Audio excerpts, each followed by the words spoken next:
Bob Kennedy. I was stationed in the Republic of Moldova. It's a small landlocked nation between the Ukraine and Romania. They speak, their official language now is Romanian, and so that's what the Peace Corps trained most of us in, was in Romanian. I was there from June of 2010 till June of 2012. Just got back.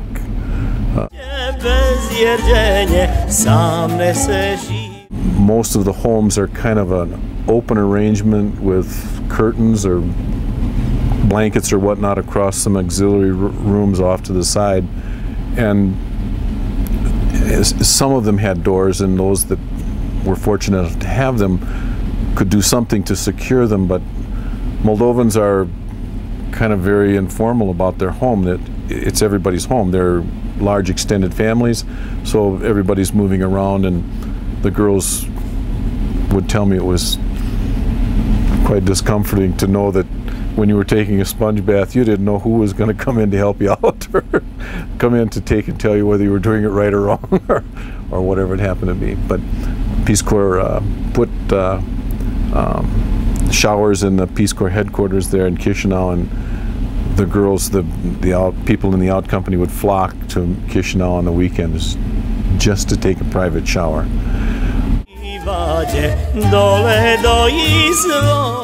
Just got back in America, and June, the first part of June I got back. So some of the questions that I've fielded so far from people are, do you find it difficult to reacclimate into the United States? And I hadn't thought of that until they asked me those questions, and I didn't realize how you acclimate into the country you're in, at least I did, into the things that they do over there, customs, traditions, and whatnot, that they do over there, and you don't even realize that you're doing it. And the first incident of that was, I was at the dinner table with my sister and brother, our nephew, and my sister, in America they have little individual salt serving things that you can dip a tomato or onion or something in, and in Moldova it's a communal salt dish. And I remember in Moldova having that presented to me the first time. It was at a family party to kind of welcome me, and they were having some of their traditional dishes and whatnot, and I asked for some salt because I didn't see a salt shaker or pepper shaker on the table, and my host mother said, yes, just a minute, ran in the house, came out with a dish of salt and put it on the table, and I didn't know quite what to do with that, because the only utensil they give you is a fork to eat with, and I'd already eaten with my fork, and I didn't know, what do I do now?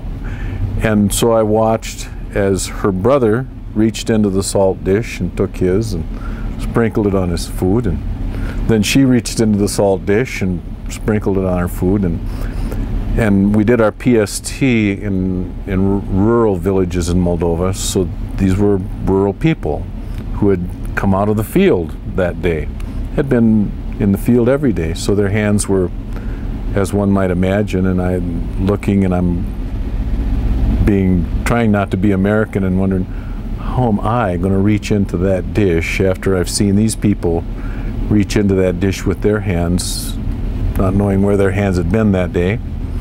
But after 2 years in Moldova, as I was leaving, I was reaching right into the dish right along with the best of them, which isn't too bad. But they also have a common practice that, because you only get a fork to eat with, so if your piece of meat or whatever it is, they just spear it and just eat it off, and if they want salt, in it goes, and in it goes.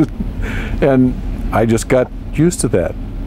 After a while, you put your tomatoes and onions and cucumbers, and you just take a bite, stick it in the salt. Everybody is doing the same thing. Anyway, at my sister's table, she had a little salt dish there, and I didn't think anything of it. We were having sliced tomatoes, and I took my tomato, dipped it in, bit it, And she didn't say anything on that one, but when I went back to dip it in the second time, she reminded me, this is my salt. And what was it like reacquainting with America?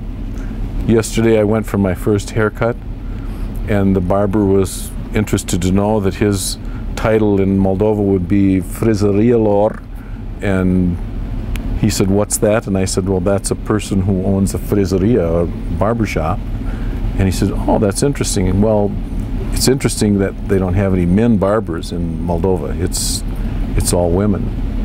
And he said, oh, well, is that hard for you to like acclimate here? He says, and I said, no, the only thing that's hard to acclimate here is I just paid you $15 for a haircut, and the max in Moldova is $4. And that comes with a shampoo before and a shampoo after. and he said, well, how do they make any money? And I said, well, it's a different world. So anyway, those were some of the things that I found so far, acclimating back into life in America. And what I found is that I didn't realize before I went how we bring things into our lives, whether we grew up with them or we meet someone and they do something a certain way. We just bring that into our lives and we don't even notice it. And I didn't realize that.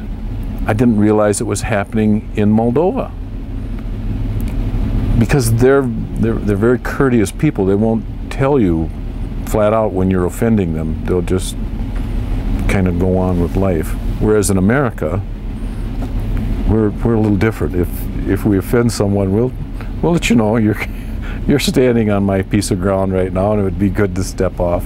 And so I didn't realize how those types of things happen to us, and so I'm assuming that they happen with all us volunteers when we're in these situations, that we pick up things, don't know that we've even done it, and then all of a sudden we come back home and we find ourselves doing ungracious or ungrateful things according to American customs and mores and whatnot, and so that was a real awakener for me. You said,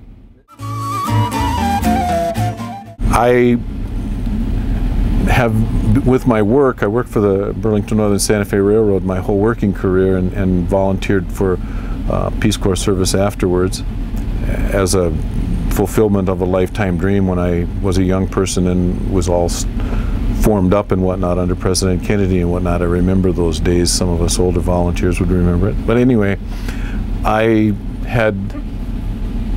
because I worked for the railroad, I was involved with government and other large companies often.